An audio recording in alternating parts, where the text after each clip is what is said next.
All right, hello wine drinking people. Time for more of what I've had to drink yesterday, and our friends from Palm Bay were in with some of their high-end wines from South America. And when I say high-end, I'm talking, 40 bucks, 60, 70, 80. I mean, the iconic wines of Chile and Argentina, some of the greatest value for top-level wines. And hey, $50 to $75, $80 is not a cheap wine.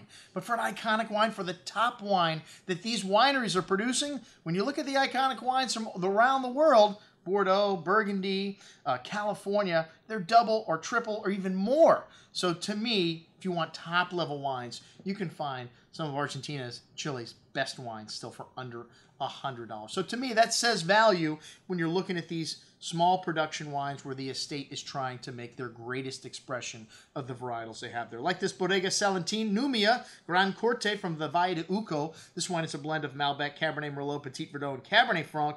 This estate was founded in 1990, primarily, and they own 5,000 acres here. Wow, 125 more nature preserve. And this one has a beautiful bouquet of fresh crushed violets, blackberry, blueberry fruit, dark earth, licorice, really well endowed with a nice little hint of eucalyptus there showing up on the second day. Very fresh and bright blackberry fruit on the palate with pretty floral notes, that violet showing through, dark cocoa. It's a nice minerality, leaving the tongue tingly on the finish. A really well endowed wine, but nicely balanced. Some tannins at the end. This wine needs a bit of time, but has all the right pieces in place here. Excellent juice at $45. All right, next up from the Bodegas Salentein was the Primum, Malbec. I guess a lot of people would mistakenly say that. It looks like Premium, but it's Primum. Anyways, Jose Galante is the winemaker here, one of the most influential in Argentina. This wine has got an incredible bouquet of blackberry jam, black licorice, violet, dark chocolate, blueberry. Really complex bouquet of aromas, very well endowed, and just getting bigger as it opens up. Even better on the second day, that dark, intense blackberry fruit really shining, almost liqueur-like in richness with an array of exotic spices, toasty oak, black licorice, espresso, really nuanced wine. Big, but still balanced. This wine's got a host of tannin at the end. Needs a little bit of time. Should be better.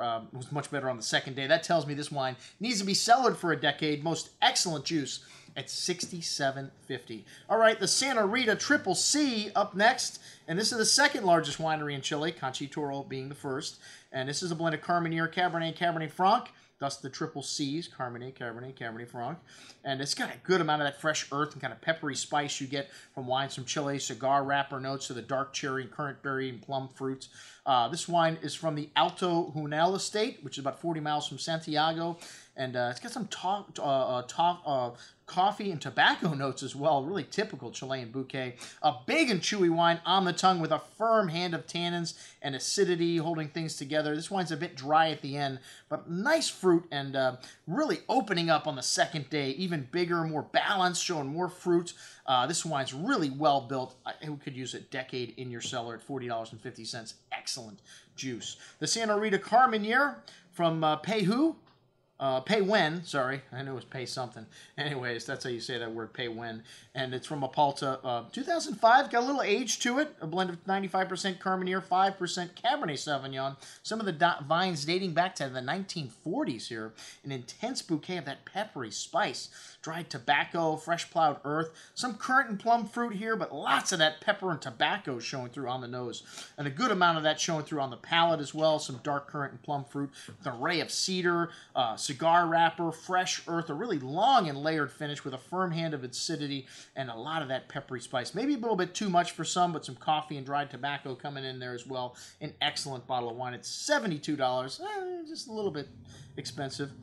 And then the Santa Rita Casa Real, which this wine really opened up nicely on the second day, and it's produced from the Carneros Viejo vineyard and the Alto Juanet vineyard in the Maipo, 100% Cabernet, 100% French oak, aged for 16 months, and a good hand of that fresh plowed kind of Chilean earth and peppery spice, coffee, cigar wrapper to the red currant and plum fruit. A very big and well-endowed wine on the nose and big and chewy on the tongue as well. This one's got layers of dark berry fruit, spices, earth, coffee, and a nice amount of ripe fruit and tannins present here as well. This wine's big but very well balanced, and even better on the second day, the sign of a wine that's going to age nicely. And I've raised my score on this wine because you know, like I said, it was much improved on the second day. That peppery spice and dark cocoa and espresso notes showing through the finish. Most excellent juice, as it should be, at 82.50. All right, that's what we had to drink with our friends from Palm Bay. I'm your host, Andrew Lampasoni, signing off for the Wine Watch, saying, remember, always drink the good stuff first.